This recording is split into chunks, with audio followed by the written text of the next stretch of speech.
If your oven isn't heating but has a working display and stovetop, then it could be one of several problems. After the temperature is set, the control board sends 120 volts through both sides of the heating elements. Once the oven is preheated, the control board monitors the temperature sensor. It will cycle the elements on and off to maintain the cooking temperature. Now, if the temperature sensor fails, it will prevent both the bake and broil elements from heating. When it fails, you usually get an error code. For Whirlpool models, this will likely be an F3E0 or an F3E1 code. Frigidaire and General Electric models will show an F3 or an F4 code. If you're unsure, then check your oven manual. Additionally, a faulty control board might fail to send power to the elements. Also, some models will use a thermal fuse or a high limit switch, which will cut power if the oven overheats. Keep in mind, there is some variation between models, and not all ovens will have the same parts. You can enter your model number on the AMRE Supply website to see a parts breakdown. This can be helpful to show you which parts are in your oven and where they are located. If needed, you can see more detailed troubleshooting in the videos linked below.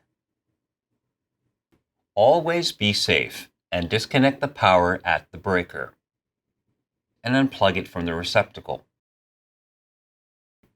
The thermal fuse should be located near the bake or broil element terminals. The fuse can be tested for continuity with a multimeter. A continuity test will determine if there's a continuous path for electricity to flow through. Set the multimeter to the ohms or resistance with tone setting. Now place the probes on each terminal. If the fuse is good, the multimeter should display between 0 and 1 ohm.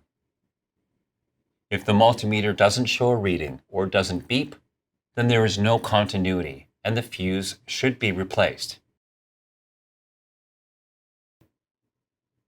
Oven sensors are heat-sensitive resistors, also known as thermistors.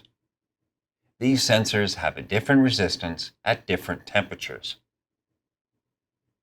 Locate the sensor on the back of the oven. It's usually near the broil element off to either side. Now disconnect the wires. Next, set the multimeter to the resistance setting and adjust the range if needed. At room temperature, you should get a resistance of around 1100 ohms.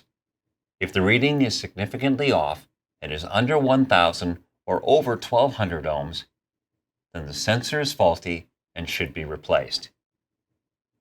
As well, if there is no resistance and no continuity, then the sensor should also be replaced. If you have eliminated all other problems and the oven still won't heat, then it could be a problem with the control board. First, do a visual inspection of the board. If you see any charred or blackened spots, then it's a good sign that there's a failed component or short circuit in the board. If you had a power surge recently, that could be the cause. As well, double check that all the wire connectors are secure, as a loose connection can prevent power from going to where it's needed. Overall, these boards are pretty simple to replace, but are non-returnable after installation. So if you're not sure that the control board is faulty, it's best to call a professional. For more troubleshooting videos on water heaters, furnaces, and appliances, then subscribe to our channel. And if you need help, you can call or visit our neighboring location to talk with our knowledgeable staff. Thanks for watching.